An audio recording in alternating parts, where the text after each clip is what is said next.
how did you make that flip from, because it sounds like the military was super helpful in your personal and professional development, but your leadership style is not a military leadership style. You're absolutely right. Yeah, the Marine Corps, you're told what to do. 4 years active and another 8 in the reserves. But I learned so much. I tell people this. I went in a boy and came out a man. I just learned so much responsibility. And there's 3 words I learned that to this day, it affects me in every conversation I have with people is honor, courage, and commitment.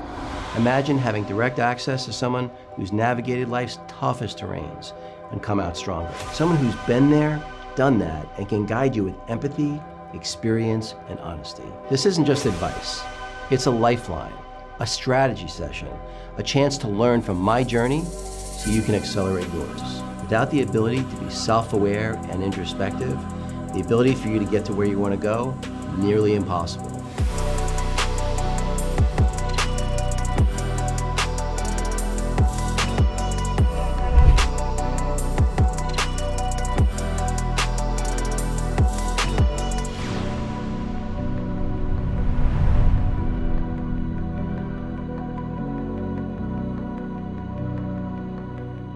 Hey everybody, welcome back to the David Guttman podcast. If you find this content useful, like, subscribe, and share. Really interesting guest today, Bruce Cardenas. Am I pronouncing that right? Yeah, Bruce Cardenas, yeah. So spent a little bit of time prepping for this conversation, and it seems like you've reinvented yourself a number of times over the years. Ex-Marine, ex-police officer, and this one got me, brand champion and protector. So I want to understand what that even means. But maybe what I'd love to understand is just, real quick background, like growing up, what did your folks do? I say it best. I grew up a lower than middle class. I was a middle child of 5. My father, our hometown was 1,000 people in a town called High Bridge, New Jersey, a little steel mill town. My father was an electrical contractor. My mother worked in a school board handling the buses for kids, and she was a functioning alcoholic. A turning point in my life was I was hit by a taxi at 7 years old. Me and my friend crossing the crosswalk to go to school, and broken legs, some internal injury, and my friend passed away in that accident. But it caused me to be held back a year in school because you're missing class, and immediately when I was held back, I thought I was dumb, right? I wasn't labeled it, but I knew, okay, well, my friends moved on. So that caused a subsequent cycle of me failing every class, every school. I didn't pay. I was just a daydreamer. I was a good athlete, but I daydreamed all through school. So that laid the pattern. The only saving grace was my father. It's funny, looking back on who he was, I didn't realize how valuable he was in my life. He was a modern day Jocko. Okay. Like former Vietnam vet, but I learned all these perishable skills. He was our scout leader. We did canoe trips and we'd hike in the Appalachian Mountains all the way from Maine. So I learned all these perishable skills, and I always wondered, why do all my friends want to hang out around my dad? He's not that cool. When you start I know that your parents are cool. Yeah, right? and but he taught me things because I went in the Marine Corps, which is, I'll tell you, get that story. I had things in my head. I already knew how to shoot. I knew how to climb. I did things that got me a little ahead, so. Sure. But yeah, I didn't have an easy upbringing. We didn't have a lot of money, 5 kids, but the only thing my dad taught me was work ethic. I think out of everything, he said, listen, nothing's free. And I started work. I had a paper out at 12 and worked at the local Italian market where these 2 immigrants owned, and I stocked shelves. So I've always worked. That's not even been an option in my life not to work.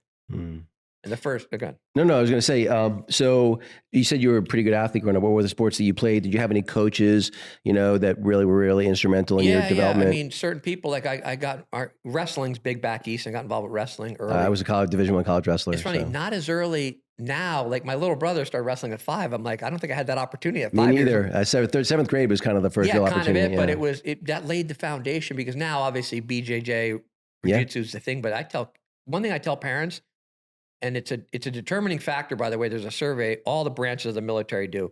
People that get to elite units, and I was in an elite unit. One of the determining factors is what sport people played statistically as highest. Wrestling in high school. Statistically, I mean, there's football, but I wrestled, I played football, and I did track, but the heavy, the throwing. But yeah, that was my childhood basically. Did you have a favorite sport? A favorite sport? Yeah. I like football, but I wasn't good. Okay. I mean, I was just, I'm not one of those guys who say, oh, I did all these great things. I was just an average player. Yeah. I always felt like I had a headache, getting hit in the head and all, but. Yeah, well, then I do think you learn some different things from team sports like football or soccer, than you do in an individual sport like wrestling. But my biggest takeaway, I mean, as I was a child, I never gave up the dream. I wanted to be a police officer.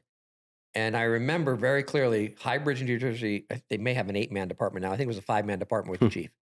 And I literally lived 100 yards from the police station. So they knew me, the local kid, and they liked me, and they let me do ride-alongs through high school. And subsequently, my brother was the other troublemaker. He was always getting busted for weed or trespassing or Right, doing, right. and they literally even gave me a uniform. I mean, I was like, you probably would like a groupie looking back now. I did these ride-alongs, and they loved me. And I got out of high school. What drew you? Like, that's not like the average thing that the average, 7, 8, 9-year-olds like, hey, I want to be a police officer Well, when I'll I be grow honest, up. my uncle was a Philadelphia police officer. He was Okay. killed in the line of duty. Oh. Our neighbor was a colonel with the state police, and my sister subsequently dated and married a guy who was a cop. So I was around these Okay. people I looked up to, mentors. Sure. And that's kind of how I was like, wow, these are great men, and I really want to follow in their footsteps. So about a year out of high school, I realized I wasn't getting anywhere. I started working like meaningless jobs, like just labor stuff. And I was like, wait, I want to be this cop. But so I went to the chief one day, and candidly, and by the way, back then I was very nervous. I couldn't make eye contact with adults. Mm. I was very shy. I'd like look down. And I remember Dad said, hey, just make eye contact with people when you talk. I stumbled through a conversation and said, Chief, I really want to join the police department. What do I need to do? And of course, everyone knows your business in a small town. So he Yeah. said, listen, Bruce, this is my takeaway. You're young, dumb, and immature. I don't think he called me dumb, but he said, I know Right. you failed, because I had to go to summer school to get my diploma. He said, I tell you what I'll do. I will hire you the day you get out, but I need you to go in the United States Marine Corps. Hmm. And I left thinking, that's the dumbest thing I've ever heard. I'm going to leave this security of this little town that I know to go in the Marine Corps. He obviously knew something I didn't know. Sure.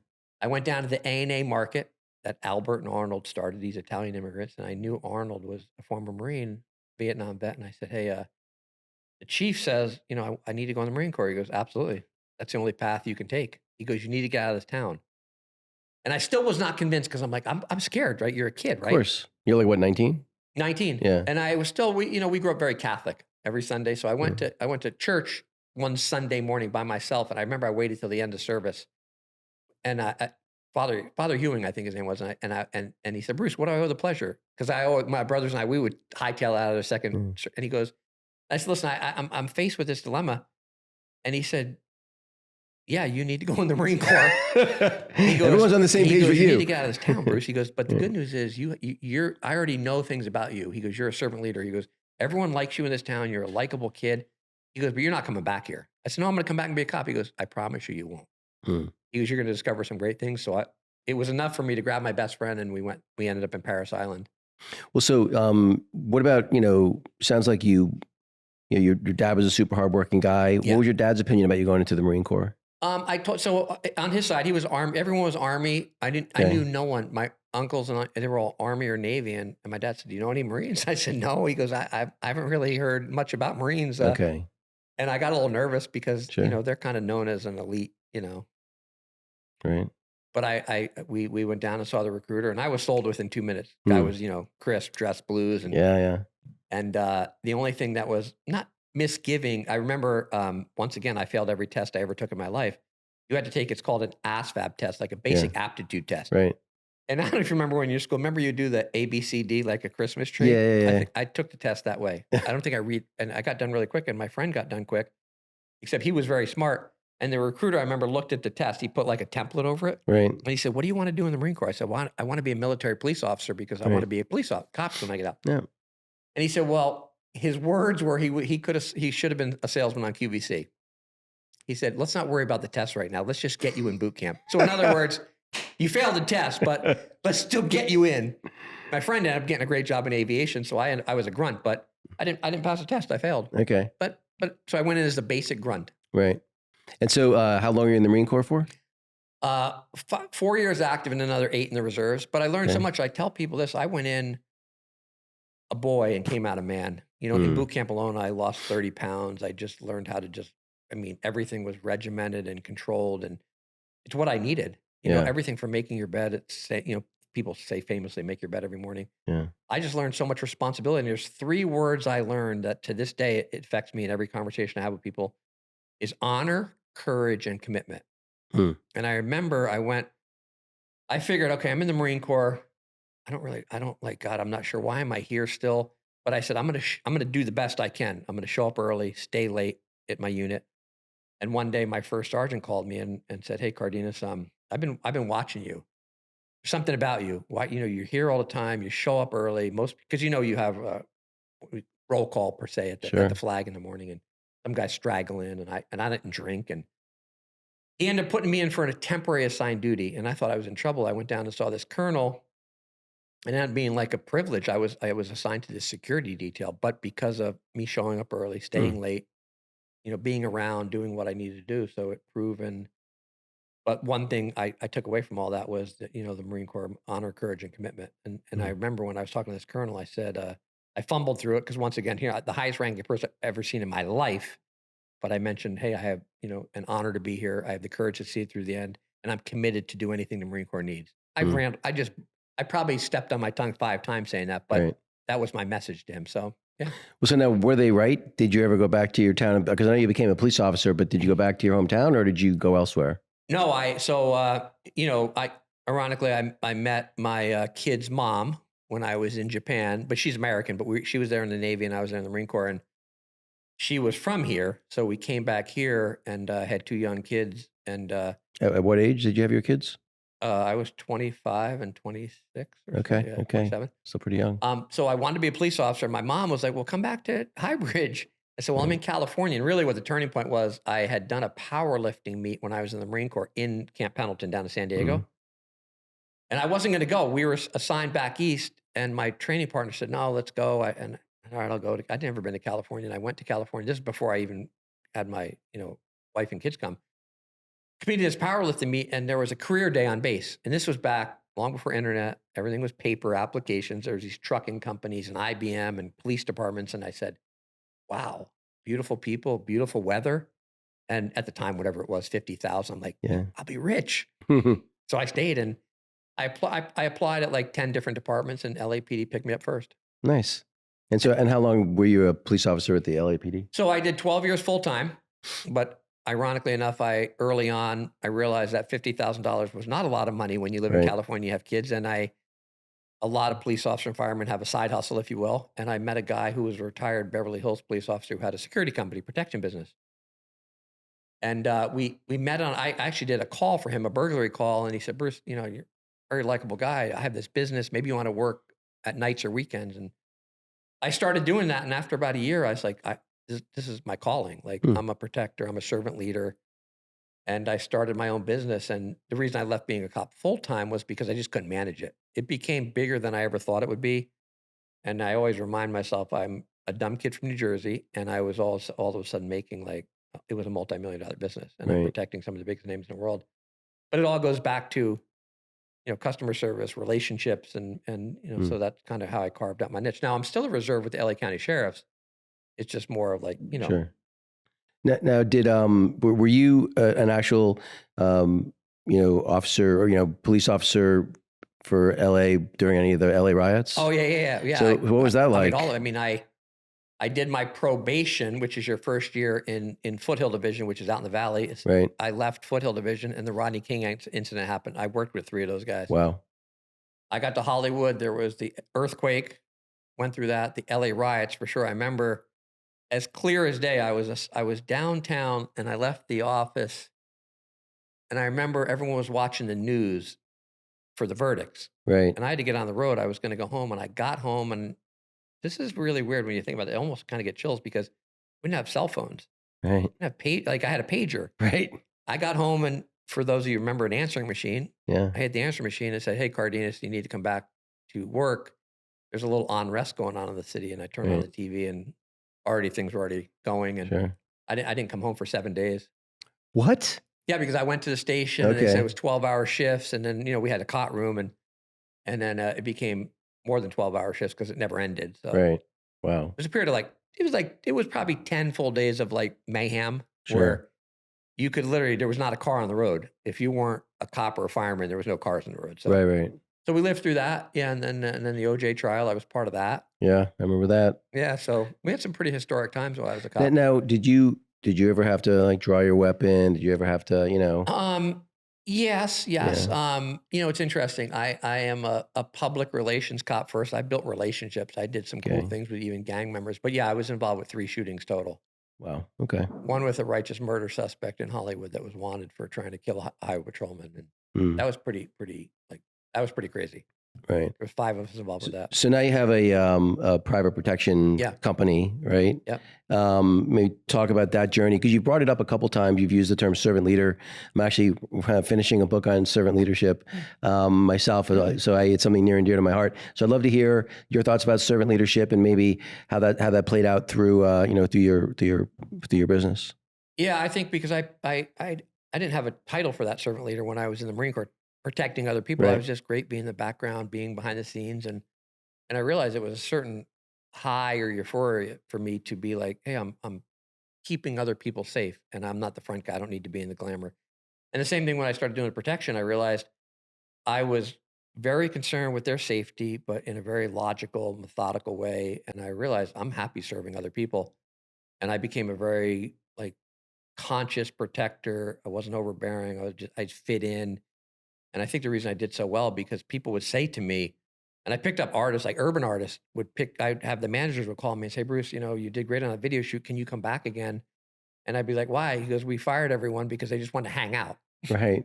And I was just there. I wasn't ever friends with any of these people. I Right. provided the service and I'd go home but there's a certain high for me. I guess that's the right word. High feeling of fulfillment is being able to serve other people. Hmm. And it's rolled over my entire life, whether it's the products, food products, or protecting other people. I don't need to be in the limelight. I'm just like, I'm cool. I Right. feel good. I did something. I accomplished something. They feel safe. And they count on you. I get, Sure. People write me, hey, we have this situation. And, yeah. Have you ever had any like real run-ins with people you were protecting?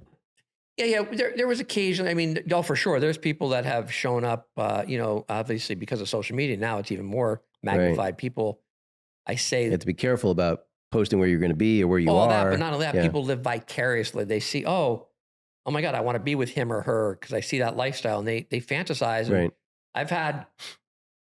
I got involved with the restraining order game and intervening and stopping people because I had a kid one time. He took a bus trip from Alabama, one-way ticket, and showed up at one of the most high-profile people with luggage, saying, "Hey, I'm here to marry you and have children." Oh my gosh. So then that's next level kooky, Yeah. but that happens. It happens, and people, have different how they process the world. Yeah. And then there's just overzealous fans, and I appreciate that, but I've always been very conscious of that, like making sure no one's getting hurt. People, overzealous fans with throwing their pen at them to sign something, and being cautious of what we accept as far as gifts. Because back, we did a lot of, they don't do them anymore, CD release parties. When an artist would release a CD, you'd have a release party. And I remember we did one with Ricky Martin right here in Beverly Hills at the Beverly Center.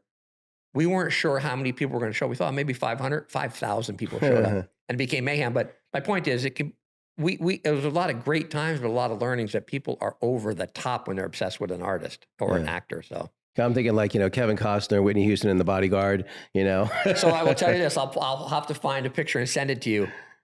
At the end of The Bodyguard, when it was already wrapped up, we did the premieres. We did 3-city tour with them. So I was with them. Yeah. So you were a bodyguard for The Bodyguard. Yeah, it was kind of interesting. Yeah, it's funny. It was one of my favorite movies. A little, of course, different twist, but yeah. And I've just always been known as that guy. Like I've maintained clients, still have clients, still have the business. I have a couple of clients to this day because I just do not get in their business, Right. but they know I'm there. Yeah. And that's why they keep calling me. Got it. Oh, that's so cool. Yeah. I mean, I can see that being a lot of fun, and you can't help but who doesn't want to be useful to other people, right? Yeah. It's like being a protector. Like that's kind of a man's role anyway, right? Yeah, it's taken me I've been over 25 Super Bowls in that capacity. Oh wow! Just every year, someone's calling me, whether it's a network or a talent. So don't get me wrong, the kid from New Jersey is still like this, kind of cool. Yeah. I'm able to do cool things in my life. What's the coolest thing? I mean, going to the Super Bowl 25 times is pretty darn That's cool. pretty cool. But like, is there one event that just stands out to you? Like, man, of all the things I've ever done in that capacity, that was like really cool. I probably I mean, listen, there's been a lot of cool ones, but I mean, even the Super Bowl right after 9/11 was in New Orleans, and we stayed at a hotel where Sting was there, Bono was there, that U2 performed. Right. And to be in that, it was just a very surreal because America was like, we're back. Like it was almost tear jerking, like the whole. Sure. Yeah. So that was probably the most memorable weekend. That's the most memorable. I mean, I've done a lot. I've protected a lot of people and been to some place where I'm like I've been to the White House 5 times. And each time I get an email from an assistant saying, hey, can you provide your driver's license, photo, and Social Security for the Secret Service? I'm like, they're going to figure out I don't belong there. You know what I mean? Right. But every time I'm like, I've been standing next to Bill Clinton and I'm like, this is kind of crazy. And Mariah Carey performed on the, White House lawn, Nice. her famous song, is it Hero? It's called, I think, right? Hero, yeah. Yeah. So I've been in places where I'm always like, just kind of like a little surreal, but That's pretty cool. Well, so we did sort of maybe skip over the whole servant leadership aspect. Oh, so, sorry. No, you're totally fine. So maybe talk about kind of where your leadership style came from. Because when I think about the military, I would argue that it's the opposite of a servant leadership. It's you do what you're told, right? 100%. And I would argue that a servant leader is more the opposite. They remove obstacles, make sure you have the right resources. They're willing to roll up their sleeves and do whatever the lowest level task is. How did you make that flip from? Because it sounds like the military was super helpful in your personal and professional development, but your leadership style is not a military leadership style. You're absolutely right. Yeah, the Marine Corps, you're told what to do. Right. Now, I had slight latitude, but you're regulated, you're controlled. Here's your mission. Here's what you're doing. So, I think early on when I was a police officer, it was actually a defining moment. I forgot to mention this. My first training officer, his name was Bob, an old crotchety guy who already had almost 30 years on with the first day I got in the car with him as a brand new recruit. And I remember and I don't want to get too sidetracked. because it is important. I got in the car in the passenger seat, and back then I think they saw him, but there was a notepad that would be, so in case you had to make a note real quick, like, hey, we're looking for somebody, da-da. But he drew this picture. It was a big round face with two big eyes and two big ears and no mouth. And he said, you know who that is? He goes, that's you. Right. And he's all looking and listening. Are we clear? And I'm like, yes, sir. Like, I'm right out of the Marine Corps. Like, I'm actually petrified that he can control my destiny. Yeah. As we got to know each other and he found out I was a Marine, he was a former Marine, and he loosened up, but he said, hey, I need you to understand something. I know you think I'm an asshole, but listening to people with the intent to understand them is going to keep us alive. He was not to listen to reply, and not the worst of all kind of person to not even listen and just override people. And I found myself, he'd be on these calls, domestic violence, bad stuff, murders, and you're like, just listen to what people say. Don't even talk. Just listen to them. Let the husband and wife, take it all in. And he taught me literally the most valuable lesson in the world. But he also taught me empathy in a backwards way. He was a little bit rough on people. Not if you saw him in action, he's like an old school guy. Grab people by the collar. And I remember it was a defining moment. We were taking a guy into the station who was wanted for a warrant. Big biker dude, tatted up white dude. And because it was emulating what I saw with Bob, I'm pulling this guy by the handcuffs into the station. A little rougher than I needed, to be honest. He was just a grown man. Young lieutenant saw me and called me in and said, hey, Bruce, what's that guy here for? I said, oh, he's got a $3,000 warrant. He goes, that's it? He goes, you're pulling him like he's Charlie Manson. Right. And he goes, oh, wait, you're working with Bob. And he goes, you know what, Bruce? He goes, Bob needs to retire. Bob's a little cynical and jaded. He goes, you're still a young, outgoing, personable person. He goes, I already see that servant leader in you. You're helping other people. People at the station already know you're always willing to help. You're always willing to volunteer your time. He goes, you need to decide what path you're going to go. You could be Bob. He goes, or you could be empathetic Bruce, who sees the good in people. And he goes, and he left me. It was actually very emotional. He said, that guy you pulled in here, picture him. He's someone's father, uncle, brother. He goes, there might be a 7-year-old son that looks up to him when he comes home. And you're treating him like less than. So it really resonated with me. And also I reflected on my older brother who had been out of prison for drugs and alcohol. Right. And I realized most people you encounter are a paycheck away from a crisis. Yep. There's bad people in the world, murderers, rapists, but then there's just people that life happens. And I had to look at people like life happened. Yeah. You made a bad decision. So it really caused me to be more empathetic and also realize I'm serving people. I'm serving you. I'm not here to inflict harm or judgment on you. I have my wife, second and last wife. She her older sister was actually for maybe 3 or 4 years was a police officer for the Oakland Police Department, and my wife's comment about her was when she was a police officer, she became a lot less empathetic. She took the position, everyone's a liar. Became very jaded and cynical, kind of like Bob. How did you? She's not that way now. Her older sister's not that way now, but she's not a police officer anymore. It was hard for her because she is all those things now, empathetic and all that. How did you not become that way, other than one conversation with that other guy? Well, the lieutenant kind of scared me straight too, because he's like, you realize you get in trouble, like you can't treat people like this. And I realized, oh wow, I'm seeing what other people are doing. But you're right. Most cops are cynical and jaded. Most people are like, they're all bad people. Everyone's bad. If we're stopping them, they must have broken the crime. But it resonated so much with me that when I started working with other officers and they would be the same route. And when I worked South Central LA, which is in the hood, everyone's a gang member. Everyone's, if you're working class here, you're going to work and coming home. But if you're sitting on the stoop in front of a liquor store, you're out on parole, or you're doing drugs. And I would work with guys, same age as me, same time on the job. We pull over and the first thing, hey, let me see your effing hands. Let me see your effing ID. Right. And a very aggressive approach. And I remember I was at a circle. There's like 3 or 4 guys were stopping. There's maybe 3 or 4 cops. And at the time I was pretty big. I was jacked. I was working out all the time. And there was a guy, and I wasn't saying anything. I'm just watching. And I'm thinking, man, like, how do I intervene here? They're kind of not being the coolest with these guys. They're out of prison, right? They're not doing anything wrong, but they can't get a job, right? They're sitting on the stoop, as you call it. Right. And then one big dude, I remember he had a wife beater on. Right. He looks over at me and goes, hey man, how much can you bench? To me, I was the biggest out of all of them. And he said, I said, I don't know, maybe 300. I'm just making up a number. He goes, I don't think so. And I'm like, what do you want? Is there a gym around here? We ended up doing a push-up contest in the street. Okay. And I was in full uniform. I think we might have tied. I think we might have both done 50. He might have beat me by one. It doesn't matter, but he got up and he said, dude, much respect. He goes, I can't believe you did that. And now my partners were like, what's that about, Bruce? What are you, an idiot? Are you trying to be friends with these guys? And I said, as we left, we went and had lunch. And I said, here's the deal, guys.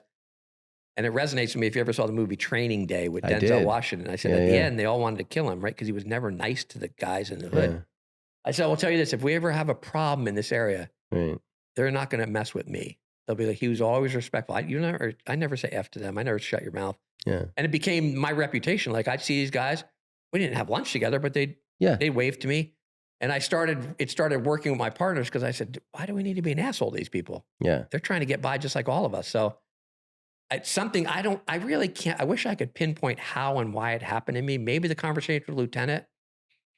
I don't know one specific thing. Maybe I thought about my brother often because he was got his ass kicked all the time by the police. Yeah. And I'm thinking that would have been me. So maybe all those things combined, I'm just like, once again, people are hard times. I have friends of mine now, acquaintances that have done 6-7 years in prison, but they're the nicest, hardworking entrepreneurs I've ever met. Anyway, I don't know where I actually need to pinpoint it because I need to put it in my book. Where this came from. You working on a book now? Huh? You working on a book? Oh yeah, I have a book, called Lead with Value. Okay. But I need to understand where this came from because it's not like, I don't know where this part came from in my DNA. Lead with Value. It's already out, or no? It's going to be out soon. I wish it was out. I'd be talking about it. Tell you what, I'm writing a book myself on servant leadership. Maybe we'll do a book swap. I'd love to know because it's interesting. I think I need to talk more about leadership in my book. Yeah. Anyway. Yeah. So let's talk a little bit about Legendary and what you're doing now. And obviously got all your products right here. You're repping the I can't help it. Repping the merch. I don't blame you. So let's talk a little bit about what you're doing and why you're excited about it. Yeah, and I'll fast track. So how I got here, right? Sure. Can I tell you how I got here? Because absolutely. I'm the bodyguard business is going well. I'm living the best life ever, and I'm in the gym one day, and gym acquaintances. I meet a woman, Shannon Penna. She goes by Quest Creator. I'd always see her, say hi, friendly conversation. That wasn't the same Quest company as Tom Bilyeu, right? That's a different Quest? No. Okay. Yeah. So Shannon's a regular in the gym and her husband, Ron. And a month later, I go to the Los Angeles Fitness Expo just as a consumer with my girlfriend. And we're walking around and there's this little table, same woman from the gym, and it says Quest Nutrition, Quest Protein Bars. And she's there with her husband. And they have like 2 flavors of bars. And there's a guy from the gym. And there's her. And gives me a couple bars, and I remember seeing her a week later in the gym and said, those bars are phenomenal. The taste, the texture, the ingredients. Oh my God. She talked and Shannon loves to talk. She must have talked for an hour straight. I'm making it in my kitchen. My husband, Ron, has figured out how to commercialize them. We just started this business. She was so passionate. Once again, something resonated in me. And I said, I don't know if I could offer this to you, but I'm doing protection at a celebrity golf tournament next week at Riviera Country Club up here in Brentwood. My friend is doing the PR. Maybe if you have some bars, I can get them in her hands. She's like, oh my God. She personally dropped off some boxes of bars at my house the next day. I get them to Cheryl, who's doing the PR. I say, my friend owns this company. They just seem like cool people. I started getting product in people's hands. I'm still just for fun. I mean, they're cool people. Like I loved her energy. Not so much Ron. Ron was not a friendly guy. Okay. He was that guy in the gym with earbuds in, like, you're annoyed if you talk to me. Yeah. And after about 9 months, I have it on the set of Extra with Mario Lopez. the early days of the Kardashians because they're clients and I would never talk directly with the client. I'd be like, hey, my friend owns this company, to like the publicists or the agents or whoever. And it just started working. Ron called me out to their office one day, said, do you mind visiting us? And it was in the ghetto. And we had a conversation. He said, listen, man, we're stealing from you. You're bringing us all this value where a product's getting in people's hands. And I said, well, I get free protein bars. And he laughed. And he subsequently said, we're going to put you on the payroll. And that next Friday, Tom, his partner, called me and said, hey, we want to put you on the payroll. I said, no, I don't want your money. I do quite well. He goes, well, you could give it to charity or whatever you want to do, but we're going to put you on the payroll. Immediately, when I got my first paycheck, something clicked to me being 12 years old on that paper route, collecting money, saying how valuable money is. And it was a nominal salary, right? Yeah. But something inside clicked, oh my God, now I really got to prove myself. My dad would be so disappointed if I'm not really working hard. Right. And I went in, I've never shared this like to them personally, other than hear me talk about podcasts. I went into mental overdrive. I'm getting paid. Where can I get this product? Where can I get it placed? I will just say this. And what was kind of cool about Ron, because Ron's the chairman, the founder. He said, listen, Bruce, we don't know. We're tech guys. It's an uncharted just where we're going. You know, Ron was in charge of R&D. Tom was in charge of sales and marketing, and Mike was in charge of production and finance. I became an intrapreneur with an I inside of an organization because they said, you could do anything you want. And I built out the ambassador program, the athlete program. The irony is, and I think part of it, the stars lined up. We started getting really great trajectory at Quest. The sales guys never wanted to, they just took orders. Right. And all of a sudden I'm traveling, playing golf with the chairman of Vitamin Shop. Right. I'm doing a charity golf tournament with GNC founders, and I'm at all these events. I traveled 40 weekends a year for 5 years straight. I became obsessed with what we were doing. And once again, I didn't use this word earlier, but I've had like 4 why and purposes in my life. And that was one of my whys and purposes. All of a sudden I'm like, wait, I'm a bodyguard, but like they are doing some cool stuff. Please tell me you had some equity, at least a little bit. We had. There was, so that didn't come though. There was no promise. One of the things I talk about in my book, I brought them value and I had no expectations. Like when I'm getting product in people's hands, I'm like, they're cool people. Yeah. It wasn't until they're like, we need you on our team. And I became, well, intentionally full-time, but I still had the bodyguard business, but I would just start 40 weekends a year. For 4 or 5 years. That's not it was nothing. over the top, but I kept my mind, even today, my mind does not shut down. Okay, where can we get this product? So fortunately enough, and it's crazy, a private equity firm got involved, which I was friends with the founder of the equity firm. I was always tied to something with them. And Atkins, remember the Atkins? Yeah, of course, yeah. They bought us, they were a public company. They bought us for $1 billion cash almost 5 years ago now. And I was part of the equity pool. I mean, with a lot of other people, but it was still cool. I mean, and my dad would say this, I didn't bring anything I didn't write a check, right? So it's all sweat equity. Yeah. But I share that with a lot of people because a lot of people say, oh, you lucked out. I said, no, anyone could, you got to show up. You created your luck. I created my destiny. I could have just worked Monday through Friday and done nothing, but also like, Jesus, Bruce, slow down. And they would say, I'd come back from New York City from an event and I'd be in the office Monday morning and people like, weren't you just in New York? I said, that was yesterday. But most people's mindset, and I'm not saying whatever age, I'm not aging us like, oh, back when we were kids, but most people, if they came back from New York City, they would take 3 days off. I just went right back to the grind. Right. And I never stopped. So, and we sold. Everyone parted ways. Ron, the original founder, said he had already secured the name Legendary Foods because he knew he was going to start another company. And he called about 6 of us together and said, hey guys, I need you to have this mindset. We don't have any money. We're starting over. We worked out of his house. Hold on. You don't have any money. You just sold the company for $1 billion. Well, my point is, he was like kind of the mindset, like, got it. Okay. I'm funding this, but we need to start over again. Sure. We don't know if this may not be a success. Right. So we ground it out. And it's interesting. Out of all the people that started, it was an interesting thing I share with people. He said, I need you guys to tell me how much money you need to make privately. I mean, email me, text me. And I had already had a payday, right? And by the way, I was still getting paid from Quest because they paid me for a year after we sold just to be a good shepherd for the company. They want to make sure good relationships. So I wrote him and said, hey, listen, I think I've seen this movie before. I don't need any money. Right. I know how this movie ends. Now the other guys, one guy had 2 kids. I need to make $20,000 a month because he was one of the, none of them lasted. Right. Let's just say that because I think after a period of time, they're like, wow, they're really sucking the blood out of us. And another learning lesson for me, I figured, okay, I have money. I'm okay. I could either pay me now or pay me later. So, but Legendary, we're going to be on track to be bigger than Quest one day. Wow. And it's kind of it's called a unicorn, right? Because Quest was a unicorn, $1 billion cash, which is unheard of. So we're doing the same thing. I just want to say this. I think Legendary is more relatable foods. Everyone's had a Pop-Tart in their life. Yep. We can't use the word Pop-Tart, but they're called protein pastries. Everyone's had a Cinnabon. Donuts, for sure. We just launched these a couple months ago, and everyone's like fanatic. There's zero sugar. So we're kind of making more relatable foods. You grew up in New York. Yeah. These remind me of the little sleeve of donuts you got when you were a kid, like the 5 donuts. And Yeah. to me, it's the best. So we've got macaroni and cheese coming out in about 2 months. So it's, I've never been so excited about food. And it's really weird because it's not my thing. I never was in the nutrition space. And I do tell people this. I was the least qualified person in my 40s. If I came in with my resume, they'd be like, Marine, LAPD, bodyguard. No, we don't have a job for you. Yeah. So I created my own destiny.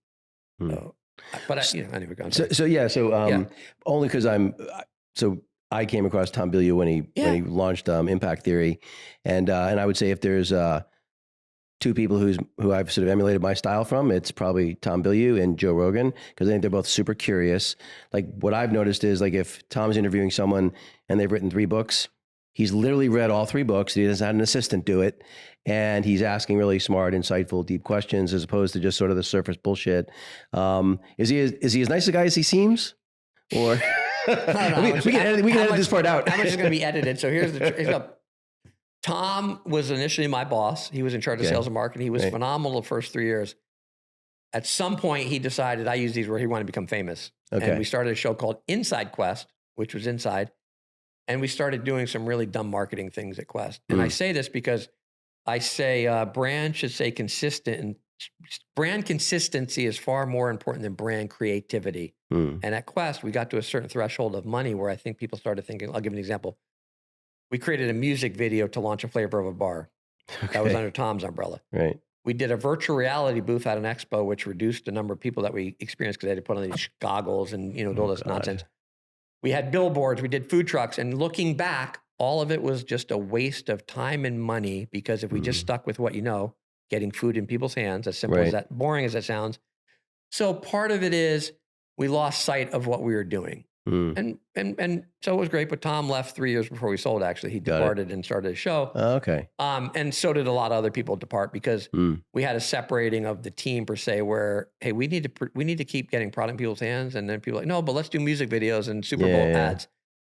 I don't begrudge brands to do that because I know people like Coke have to do that. But when you're a small food company, it doesn't matter what. So I always say this too, whether it's a product or a service. Right. If you're in the construction business, you stick with what you know. Don't start trying to make concrete ads. It's funny you say that. So I worked for a crypto ATM company. So basically it's a way for most people to buy crypto. So you can basically pump cash into it and you could send money into a hardware or software wallet, Bitcoin mostly.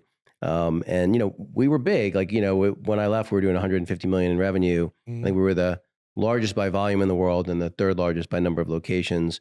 And they decided, the leadership team decided that they wanted to, so we hired Neil Patrick Harris to be our spokesperson. I like him. Me too. Doogie Howser. That's what I was just thinking. How I Met Your Mother. So I like him, but it was just a vanity thing, right? So ultimately we pissed away, I don't know, $6, $8, $10 million. And it was funny because we actually measured our brand awareness. We ran the TV campaigns in 3 markets. And so we tested our brand awareness in 5 markets, the 3 we were in, plus 2 others. Our brand awareness went down in 2 of the 3 markets that we were doing advertising in. I'm kind of curious, but why him? He doesn't strike me as a guy. Exactly. So Kevin O'Leary was someone who was on the table. We couldn't afford him. Oh, got it. He would have been a better one, probably. Yeah, for sure. Yeah. Savage. Satoshi Nakamoto wasn't available either, apparently. But anyway, so I got it. It was off brand. And not only that, but the reality was it wasn't the right move. It wouldn't matter who we had, right? It's like we were acting like a brand that was much bigger than we were. And it was a mistake. And most people do, by the way. Listen, part of it's ego, right? I mean, I get it. Totally. Vanity and ego. And even, Ron and I are so in sync. Like we talk about these things and say, listen, we have a food company. We can be sexy. We can have cute Instagram. But if people don't, here's the thing you need to know. If people try your product, they're going to buy it. Or if you have a heart, you can't outmarket bad product, by the way. And I think people try and do that. I got my product or my service is subpar, but let me market the shit out of it and try and impress you. Right. One thing I learned is a really important business takeaway, and I say this time and time again. If you have a brand or a service, you need 1,000 screaming fans, 1,000. And I say it like this: if they like you, they're going to listen to you first of all. But if they trust you, they're going to buy. But if you transform their lives, they're going to go to the highest mountaintop and scream your name. And that's what happened at Quest and now Legendary. So people would write us these blogs saying, hey, I've lost 30 pounds over the last 4 months because it's my go-to snack. I've got diabetes. My blood sugar doesn't spike. I've got celiac disease, which I didn't even know what that word meant when I first met them. And I have no issues. I had gastric bypass surgery and I'm able to eat your bars. And there was a light bulb moment for me anyway, personally, where I realized we went from a protein bar company to really a mission-based company. But here's the thing, if you have food, people have to eat it and try it. And if they don't like it, you can't lie to them. Yeah. And kids are our best test market, by the way. So yeah, kids don't lie. Like mom sent me pictures of their 2-year-old eating our donuts now. And it's like, oh, thank God. And so how long ago did the brand launch? So officially, even though Quest sold 5 years ago, we actually launched it 6 years ago. Okay. We had investors, but we went to them and said, hey, we're going to start. We started out just with nut butters because there was no conflict with protein because we had a non-compete for protein. Right. So 6 years about. Okay. But we just started getting traction the last 36 months where we're now on the radar, you know? Yeah. So like what if you're able to disclose, or what kind of top line are you guys doing now? I don't know. I don't want investors calling us. That's okay. We're over that threshold where, we're gonna make some things happen in the world. Right. And by the way, just a side note, because I always forget this and it's really important. We are a collective group of mostly guys. We have some women, but mostly guys. Right. We sit around in the office like this and just bullshit at times. We're all going to be affected by cancer and heart disease. Every single person that we talk to, right? And we decided years ago we need to do something about it. So if you come, we have a new headquarters in Santa Monica. We're spending about $6 million of our own money in-house with our own lab techs and physicians doing exactly that, trying to find answers in cancer and heart disease. And I say that because now we're selling donuts to cure cancer. Right. Even though we're not advertising it and there's no white paper. Right. We're really doing some aggressive things to keep our friends alive longer. That's really our goal now. Yeah, I have 2 podcasts, this one, and I also do one that's the business of wellness, a lot of wellness and biohacking stuff. Keen interest of my own is all the biohacking stuff. I got to come by the office sometime. You'd be blown away. We have our own, like the medical team takes up half the building. Really? We have a retired orthopedic guy who is Ron's brother-in-law. He runs that. We've got techs. It's incredible things we're doing that you almost can't really explain to a layperson because they'll be like, yeah, it's all bullshit. But if you came, you'd be like, oh my God, they're like a free carotid scan to most guys over 50 start having some calcification. That's just inevitably, no matter, you could be as clean as possible. Are you familiar with the Clearly test? 100%. I'm actually, they're trying to determine if I can qualify because I have a stint, whether it would actually accurate read. But yeah, Clearly is the greatest thing on earth for heart issues. Yep. I recommend it to everybody. Yeah, the Clearly test and making sure you have your genetic testing done to figure out, So yeah, you should definitely come by because we're like I said, I'd love to. Food is like a means to pay for cool stuff to help people live long. That's really the reality of our life. Yeah, for us anyway. Yeah, not only that, but we're having to overcome just a trashed food supply. We're having to overcome, less nutritional content even in the food that's grown. It's really, it's hard. It's hard it's genuinely hard to stay healthy and fit. My dad's 83. Oh, wow. And he's about as good health as you could be at 83. And, but I'm still seeing he's shrunk 4 or 5 inches and tough to keep your bone density, tough to keep your muscle mass unless you're really focused on it. Yeah. It's really challenging. Well, so, do you have kids? Married? No, I'm not married. I tried that. I don't know what's going on here. But you have edited out anything when edited out. No, I tried that. No, I have three. I have 3. I say this is kind of a joke. I have 3 kids from 2 different mamas. Okay. But I didn't play in the NFL, so. No. I have my daughter is, it's crazy. My 2 kids grew up in Glendale, as we talked about in Arizona, and they didn't grow up with me. I mean, it was a strange relationship, but now we're best friends. My daughter's a nurse locally in LA. She lives with me. Oh, nice. My son's how old? 35. Okay. My son's a local contractor. He lives on my property in a guest unit. And then my youngest daughter is in the tech space. She actually teaches people how to sell, which is crazy. And she lives up in San Francisco, but I'm really trying to get her to come back. I mean, Sure. San Francisco, it's not what it was. It's a beautiful city, but Used to be really beautiful. she has to climb over like homeless people and drug needles to get out of her building. But there, I will say this, and it has no reflection on me. It's not like but they're like 3 amazing human beings. Mm. You can't, I mean, sometimes you don't know how your DNA is going to come out. I mean, it's obviously, I think, more contributing to their mom, but now that we're hanging out together, it's really cool to see them like flourish in life, That's really nice. I know my second mother-in-law, my first mother-in-law didn't like me at all. My second one loves me. But she has 4 kids, my wife obviously being one of them. And she's like, you're only as happy as your least happy kid. Right. So do you find the same thing? You're only as happy as your least happy kid? Oh, for sure. Yeah. And it's interesting. My daughter, who's a nurse, like she works in nursing. She works to travel. She travels and solo by herself. She's got this like independent spirit. It's kind of cool. Yeah. Well, so is there an exit plan? Is there like, hey, we're gonna get to a certain size and then look for someone to exit? I can't tell you. It's definitely not a conversation. There might be people in the company think that way, but Ron is like, hey, we need to spend a lot of money to find answers in these things, and we can only do that by selling donuts.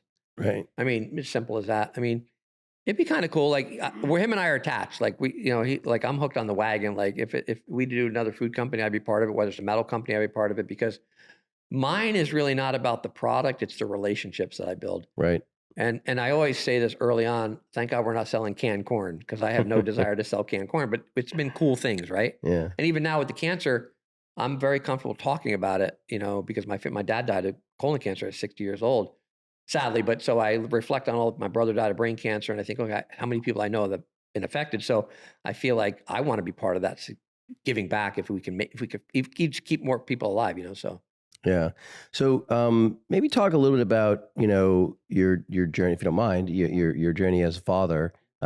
It's something I spend a lot of time thinking about. I just have my one daughter. And it's like, she changed the trajectory of my life. I remember when I was very young, in my early to mid 20s, if you had asked me if I was happy, I would not have even understood the question. It wasn't until I had a daughter looking up at me, expecting, guidance, even if it was just the expectation in her eyes, and realizing that in order for me to be able to teach her how to be happy and successful in life, I had to figure it out for myself.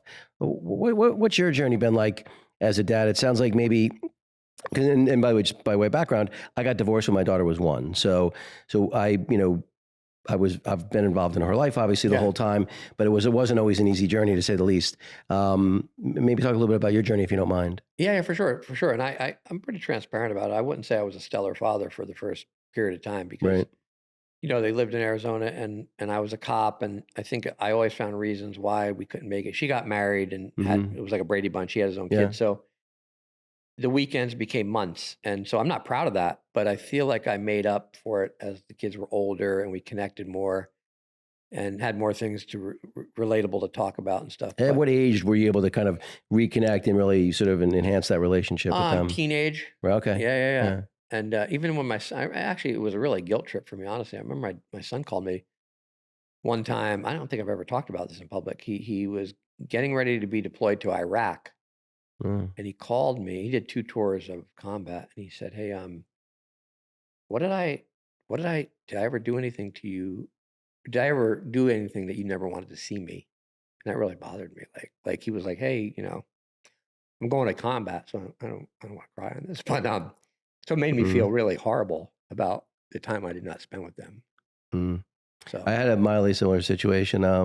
So like I said, we split when my daughter was 1, and my now ex-wife moved to Chicago without my agreeing to it. So I was basically having to fly back and forth to see my daughter. And what I would do is every third trip I'd have to buy 3 plane tickets. I'd have to fly there, pick her up, fly back so she could spend time with my family, then fly back again, and then fly back. To return her, Yeah. So I remember I was living in New York City at the time, and I still remember this so vividly. We're walking in Central Park. She's 3.5, holding hands, walking through the park. It's a beautiful sunny day. And she was like, she's like, "Daddy, do you not live in Chicago because you don't love me?"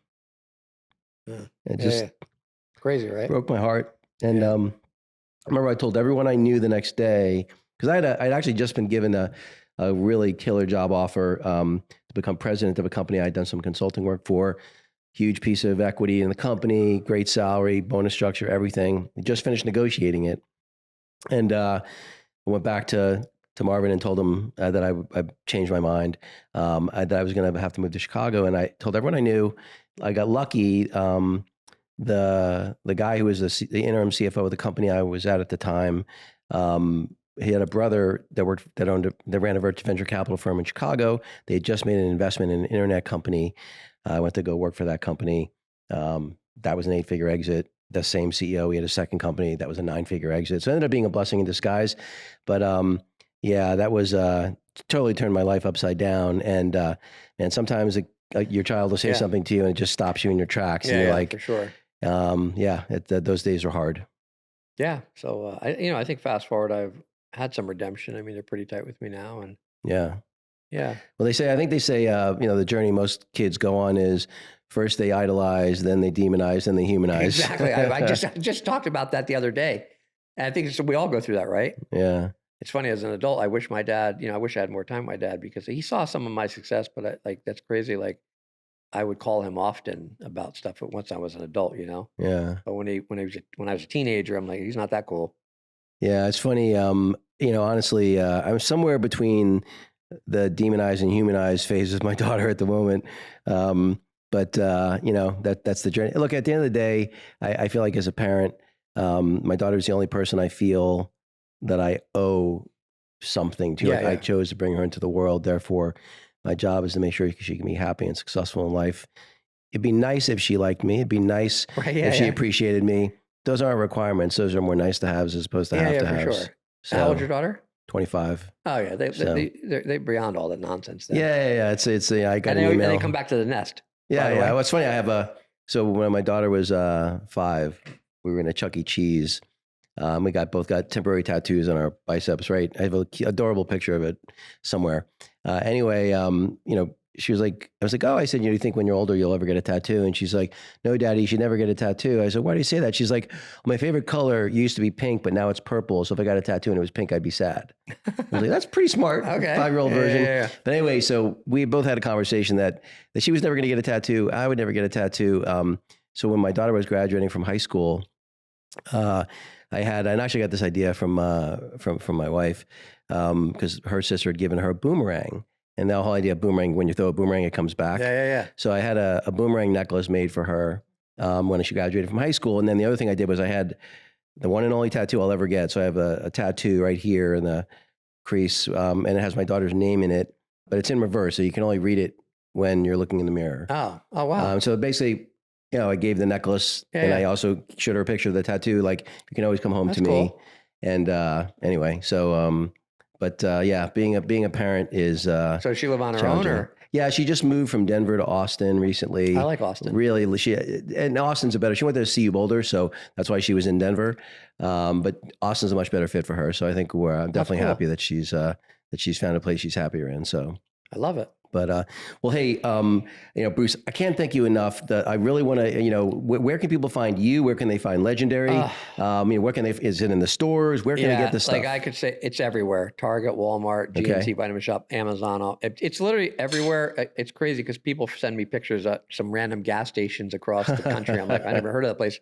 We're doing quite well. We're actually now just breaching into international, but we just wanted to really figure out the States first. Another thing, we went too fast internationally at Quest, but yeah, we're everywhere now. So we're pretty fortunate. Yeah. And where can people find you? I think primarily Instagram, Bruce E. Cardenas. Okay. I have my own website, brucecardenas.com, but it's built out. Like I said, the book's almost done, a course is almost done, but now I'm fast tracking. Like I'm telling my guys, hey, can we get this done? Can we get this done? Yeah. So. Well, like I said, we'll have to do the leadership book swap. I'd love to. I'd love to know more about it because I don't talk to many people that even use that term. They don't even know what it is. So yeah, it's and it's funny because the way I've always thought about it is my experience has been that if I focus on the person first and the company second, that's what's best for the company. Yeah. because we've all had that boss that really cares about you, Sure. that you do anything for. Yeah. Like probably it sounds like how you feel about Ron. No, 100%. Right? It's like there's nothing you wouldn't do for that guy because he clearly cares about you as an individual. And the same thing happens when you take care of other people, they care of you and take care of you in return. And so even if you were a selfish prick, which hopefully you wouldn't be, you'd still get a better outcome if you didn't act like one. Right. That's cool. So your book is almost done, or it's in the works? It's almost done. So it'll be out before the end of the year for sure. So I don't know if you ever heard, there's a pretty well-known book by Mark Manson called The Subtle Art of Not Giving a Fuck. Yeah, of course. I have it. Someone gave it to me. It's a great book. It's a really good. If you haven't read it, it's very good. Cover, I think. It does. It's either he has an orange one and one that's blue. But what's interesting is first-time author sold 14 million copies of that book. Not in small part, it is a really good book, but the title definitely helps. Yeah, for sure. So I was originally going to call my book The Servant, but then my wife's going to take credit for this, probably rightfully so. I changed the name to Lead Like You Give a Shit. But it's all about servant leadership. Yeah. Really? Yeah. And you had enough to write about for a book, huh? Oh my God, yes. I'd love to talk to you about it because I need to add more about that. My editor actually said, "Hey, can you elaborate a little more on this whole servant leader thing?" Dude, I have a whole. Really? I'll give you the book. No, and on top of that, Is it out already? But no, but it's mostly done. I have it mostly done. So cool. The manuscript will be completed. 30 days at the most. One thing I found with writing a book, and because I never thought I was even qualified to write a book, it was all self-doubt, right? No, my friend, but I didn't. I'm not recreating the wheel. I mean, everyone's done this before me. Yeah. But I just have my own words about doing it. But what was my point? I think everyone should write a book. One of my good friends, Bedros Keuilian, said I spent the day with him. He's an immigrant, but he started a thing called Fit Body Boot Camp, a chain, very successful. But I spent the day with him. And he said, Bruce, everyone on earth has a book in them. Even if your mom's going to buy it, no one else wants, right? Yeah. But he said, you might have 6 or 7 books. And I realized I've had some light bulb moments where I've done a lot of things, learned a lot of things. I'm just not a writer. Yeah. I just need help in putting it to paper and what it sounds like. The good news is that, and again, by the way, happy to share that. Yeah. By the way, if you're interested, I'll share this information with you. I'm actually doing a 3-day writers workshop at the end of the month.